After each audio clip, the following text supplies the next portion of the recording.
शंख का आह्वान, द कॉल ऑफ शंख। ध्वनि जो आरंभ भी है और अंत भी, एक ऐसी ध्वनि जिसने सृष्टि को जगाया था, शंखनाद। कहते हैं जब भगवान विष्णु ने सृष्टि की रचना की तो प्रथम नाद शंख से ही गूंजा था। वही नाद जिसने प्रकाश को जन्म दिया और जीवन को गति। कहानी शुरू होती है रामेश्वरम के किनारे से, जहां समुद्र ने एक पुरानी धरोहर लौटाई थी, एक शंख जो सामान्य नहीं था। उसके भीतर समय की सांसें बंद थी। जब मैंने पहली बार उसे सुना तो वो केवल ध्वनि नहीं थी, वो किसी अन्य युग की पुकार थी। डॉक्टर आरव मेनन विज्ञान का विद्यार्थी, पर भाग्य ने उसे भक्ति की प्रयोगशाला में भेजा था। शंख की गूंज ने संस्कृत के मंत्रों का रूप ले लिया, मानो देवता स्वयं नींद से जाग रहे हों। शंख जिसे पवित्र नाद कहा गया है, विष्णु के हाथों में पांचजन्य ब्रह्मांडीय शक्ति का प्रतीक।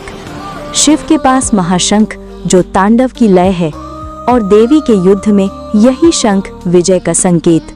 हर बार जब शंखनाद गूंजता है तो केवल ध्वनि नहीं बल्कि दिशा बदलती है ब्रह्मांड की। विज्ञान कहता है कि शंख की तरंगे 272 हर्ट्ज की शक्ति रखती हैं।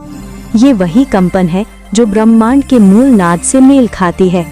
हर बार जब ये नाद बजता है तो पृथ्वी की ऊर्जा संतुलित हो जाती है, जैसे कोई अदृश्य यंत्र कार्य कर रहा हो।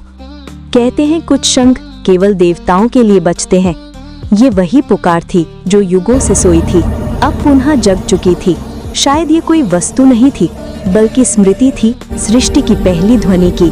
कभी कभी ईश्वर को सुनने के लिए शब्द नहीं, केवल नाद की आवश्यकता होती है, और शंख वही नाद है जो हमें सृष्टि से जोड़ता है और आत्मा से मिलाता है।